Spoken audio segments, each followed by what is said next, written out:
नमस्कार, मैं हूं Vikas Kumar, psychography society, career counselling centre Ranchi. कल बोर्ड की परीक्षा कैंसिल होने की घोषणा हुई। कई तरह के सवाल आ रहे हैं, एक सवाल का उत्तर देंगे मैं। 12वीं के विद्यार्थी को क्या करना चाहिए जब बोर्ड एग्ज़ाम कैंसिल हो गया हो?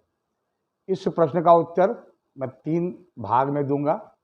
सबसे पहले मैं ये एड्रेस पेरेंट्स को कर रहा हूँ, ये पेरेंट्स से संवाद कर रहा हूँ। बच्चों के लिए भी लाभकारी है, पर पेरेंट्स को समझेंगे तो ज़्यादा बेहतर होगा।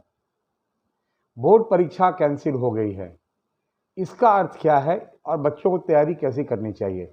सबसे पहले समझेंगे कि ये जो बोर्ड परीक्षा कैंसिल हो गई है, अलग अलग कैटेगरी के बच्चों को अलग अलग तरीके से असर करेगा।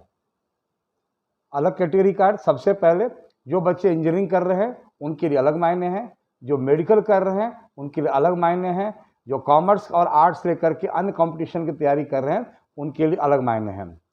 पहले पार्ट में भी मैं सिर्फ इंजीनियरिंग के बारे में बात करूंगा, फिर अन्य विषयों के लिए। जो बच्चे इंजीनियरिंग की तैयारी कर रहे हैं और ये जो घोषणा आई है, यकीन मानिए मैं निजी रूप से इस घोषणा से बहुत संतुष्ट नहीं हूं, क्योंकि परीक्षा होनी चाहिए। पर व्यवहारिक बात यह है कि सरकार का यह निर्णय है और निश्चित रूप से अभी परीक्षा नहीं होनी चाहिए, पर अब आगे भी नहीं होगी तो आप ये समझेंगे पूरी सृष्टि बदल गई आपके लिए इन 24 घंटे में, जब से प्रधानमंत्री जी ने घोषणा की है। अब आपका एकमात्र लक्ष्य है कि आप इंजीनियरिंग की परीक्षा में बहुत अच्छा करें। इंजीनियरिंग की परीक्षार्थियों में पेरेंट्स ध्यान देंगे, अलग अलग कैटेगरी के बच्चे हैं। कैसे निर्णय होगा, किसके लिए क्या करना है? पहली बात ये बोल दूं, कोई एक सलाह हर बच्चे पे लागू नहीं होती है, हर पेरेंट्स पे लागू नहीं होगी। एक जनरल बात करेंगे और अपने लिए अप टू डेट समझने के लिए आपको हमारे structured systematic career counselling programme में इन्वॉल्व करना होगा। पर जनरल में एक बात चर्चा कर देना चाहता हूं, क्योंकि पेरेंट्स कई बार ये मान के चलते हैं कि बच्चे सब समझ रहे हैं। बच्चे निश्चित समझते हैं, पर जिसमें मैक्सिमम भला हो वहां तक कई बार नहीं पहुंच पाते हैं। आपको क्या देखना है? आपको सिर्फ जनवरी और मार्च के जेईई मेन का रिजल्ट देखना है। जो आईटी एस्पिरेंट्स हैं बच्चे, जो 99 परसेंटाइल इन अबव है, उनकी सोच अलग होगी। और उसमें भी आपको बता दें, 99.1 परसेंटाइल में रैंक 10,000 तक जाता है। 25 रैंक से लेकर के 10,000 रैंक तक बनते हैं और अलग अलग अचीवमेंट लेवल बच्चों का होता है। उस हिसाब से तय करना है। 99.5 एंड अबव, 6 एंड अबव, वो 4,000 5,000 के रेंज वाले जो बच्चे हैं, उन्हें अब ज़्यादा दिमाग लगाने की ज़रूरत नहीं है। 100% फोकस एडवांस के लिए। 99.1% से लेकर के 4-5% वाले जो बच्चे हैं, वो ध्यान दें, अपना तय कर लें, बीच में नहीं रहें। अगर उसमें जो ब्रांच मिल रहा है, जो कॉलेज मिल रहा है, उससे संतोष है तो आप आगे की गाड़ी बढ़ाएं। आप रास्ते पा चुके हैं, एडवांस पर फोकस करना चाहिए। पर किन्हीं के मन में हो कि हमको भाई और अच्छे कॉलेज चाहिए, तो आप स्वयं से निर्णय करेंगे, ये इंडिविजुअल विषय होगा। और इस लेवल में बच्चों के लिए अगर तैयारी मेंस की अच्छी और एडवांस की है, वो एक ही दिशा में जाएगी। पर सोच समझ के, खास करके 99.1 से लेकर 99.5 वाले, क्योंकि कॉलेज का रुझान जो है लगभग क्लियर है कि रैंक आपकी क्या आएगी और क्या मिलेगा। 99.1 से लेकर 99.5 वालों के लिए बिटसैट को इग्नोर नहीं करेंगे, बिटसैट अच्छी ताकत से देंगे।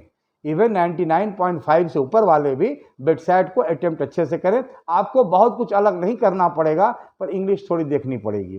पर 99.1 से ऊपर वाले जो हैं, कई बार ना बच्चे जेईई मेंस के रैंक आने के बाद किसी कारण से एडवांस नहीं होता है, तो वो बच्चे हतोत्साहित होते हैं और अपने मन मुताबिक एनआईटीज नहीं मिलने के कारण वो चाहते हैं कुछ पैरेलल विकल्प हो। इसलिए बिटसैट पे आप फोकस करें। बिटसैट पे हम अलग से ही बात करेंगे।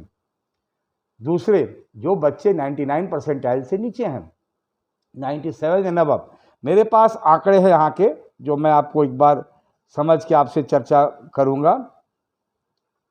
97 परसेंटाइल जिन बच्चों की बनेगी, इवन 98 परसेंटाइल में मेरे पास जो पुराने आंकड़े हैं, 98.02 का रैंक आया है 22,000 और 98.9 का रैंक है 11,000। आप समझेंगे एनआईटीज में 11,000 से 15,000 में तक ब्रांच में अच्छे कॉलेज ब्रांच मिलते हैं। और भविष्य तो हर जगह से है, पर मन में जो होता है कि बेस्ट कॉलेज है, तो जो बच्चे 97 परसेंटाइल से 99 के बीच होंगे, आपको मेरी एकदम सीधी सलाह है, जनरल सलाह है, बाकी बातचीत करके, कि आपको फोकस जेईई मेन पे रखना चाहिए कि भाई हमको मैक्सिमम परसेंटाइल को ऑप्टिमाइज करें। एट द सेम टाइम किसी भी कारण से हतोत्साहित नहीं होना है, एडवांस के लिए भी पूरी तरीके से करें, पर संतुलित बना के रखें। जेईई मेन के प्रैक्टिस टेस्ट आप दें और देखें कि जिसमें परसेंटाइल कम आया है उसके जो पोर्शंस हैं, स्पीड का इशू है, कॉन्सेप्ट का इशू है, एक्यूरेसी का इशू है, क्या इशू है, इस चीज़ के लिए आपको समझ करके उसकी प्रैक्टिस करना पड़ेगी। और बच्चों, ये जो समय तुम्हें मिला है ये अभूतपूर्व है। हर अच्छा बच्चा इसमें बहुत अच्छा कर सकता है इंजीनियरिंग के दृष्टिकोण से, क्योंकि समय काफ़ी मिला है। अब इसके नीचे जो 95 परसेंटाइल इन अबव है, 95 परसेंटाइल में जो मैं आंकड़ा देख रहा हूँ चीज़ के लिए, बच्चों की जो रैंक है वो 45,000 के आसपास है। एक बात साफ साफ कहना चाहता हूँ, इंफॉर्मेशन और मोटिवेशन में डिफरेंस है, सेल्फ असेसमेंट और फॉल्स नोशन में डिफरेंस है। कोई ये नहीं कह सकता है कि ये बच्चा नहीं करेगा, ये बच्चा कर ही लेगा, पर ट्रेंड को समझना पड़ेगा। आंख मूंद करके 95 परसेंटाइल वाले बच्चों को एडवांस के लिए इस समय पूरी फोकस नहीं करनी चाहिए, ये मेरा निजी विचार है। आप असहमत हो सकते हैं, आपसे जब बात अगर होगी, जो कैरियर काउंसिलिंग प्रोग्राम में आएंगे, इंडिविजुअल बेसिस पे एसेस करेंगे, पर नट शेल में आपकी जो रैंकिंग जा रही है, आपको उस चीज़ में बहुत अच्छा एनआईटी नहीं मिलेगा। तो पहली चीज़ करनी है कि हर हाल में जेईई मेन की परसेंटाइल सिक्योर कीजिए, किसी भ्रम में मत रहिए, और जेईई मेन में आप अच्छा करेंगे तभी जाकर के आपको कॉन्फिडेंस आएगा, और आप अगले साल भी रुकना चाहेंगे तो आप रुक सकते हैं। तो स्पष्ट मैं कह रहा हूं, जो बच्चे रेस में हैं वो एडवांस की पूरी तैयारी करें, बाकी को अपने हिसाब से तय करके जेईई मेन के लिए करना है।